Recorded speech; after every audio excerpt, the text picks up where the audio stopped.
Heat stroke, سن stroke یعنی لو لگنا، گرمی لگنا۔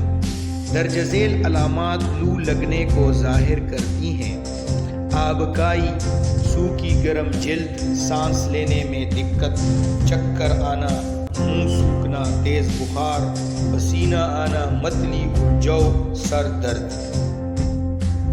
لو لگنے کو ہیٹ سٹروک کہا جاتا ہے۔ اس میں اچانک جسم کا درجہ حرارت بے قابو ہو جاتا ہے۔ لو لگنا اس وقت لگتی ہے کہ جب جسم کو بہت زیادہ حرارت برداشت کرنی پڑتی ہے۔ پسینہ نکلنے کی وجہ سے جسم میں ہونے والی پانی کی کمی کو پورا نہیں کیا جاتا۔ جسم میں پانی کی کمی ہونے پر ڈی ہائیڈریشن کی وجہ سے خون کی مقدار کم ہو جاتی ہے۔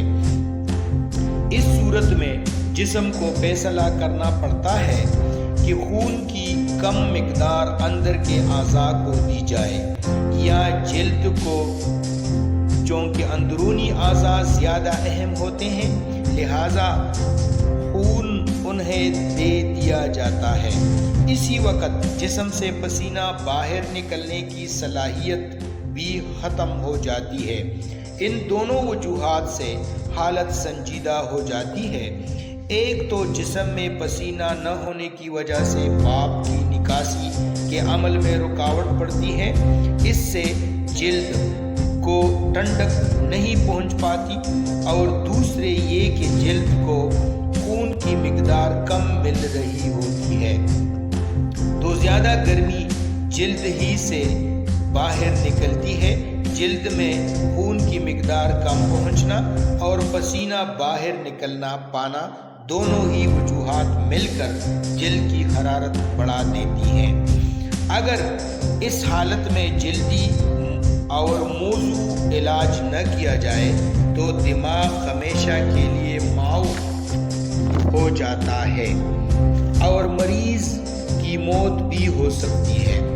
جب جسم میں خون کی مقدار کم ہو جائے تو اس کا مطلب یہ ہے کہ جسم میں دورے کے لیے پورا خون نہیں ہے۔ اس لیے مریض صدمے یعنی شاک کی کیفیت میں پہنچ جاتا ہے۔ اس کے ساتھ ہی جسم کا درجہ حرارت بہت بڑھ جاتا ہے، کلاٹ بننے کی صلاحیت بھی کم ہو جاتی ہے، جس کی وجہ سے خون رگوں سے جسم کے اعضاء میں سیلانی خون ہونے سے لگتا ہے۔ ہیٹ سٹروک میں لو کا حملہ گرمیوں کے موسم میں کسی بھی بچے کو بہت زیادہ تھکاوٹ دینے والے کام کرنے پر ہو سکتا ہے۔ ایک مرتبہ لو لگنے پر بچہ ایک ہفتے کے اندر دوبارہ محنت کا کام کرے تو اسے دوبارہ اس کا حملہ ہو سکتا ہے۔ پانی کی کمی، بہت زیادہ پسینہ، الٹیاں اور دست، یہ سب جسم میں لو لگنے یعنی ہیٹ سٹروک کے خدشات کو بڑھاتے ہیں۔ گرمی لگنے پر بچہ کا منہ سوکھنا، سانس لینے میں تکلیف ہوتی ہے، چکر آتے ہیں، متلی اور آنکھوں سے دھندلا نظر آنے کی علامات رونما ہوتی ہیں۔ لو لگنے یعنی پیٹ مروڑ کی خاص علامات یہ ہیں: انتہائی گرم جلد میں سوکھاپن، تیز بخار، پسینے کا نہ ہونا جس کی وجہ سے بچہ بے ہوش ہو جاتا ہے۔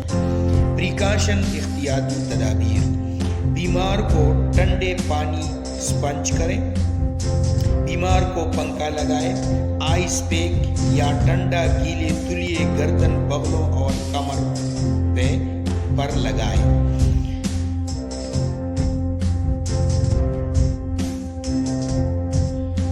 علاج، ٹریٹمنٹ: جسم میں انٹراوینس فلوئڈ دیے جاتے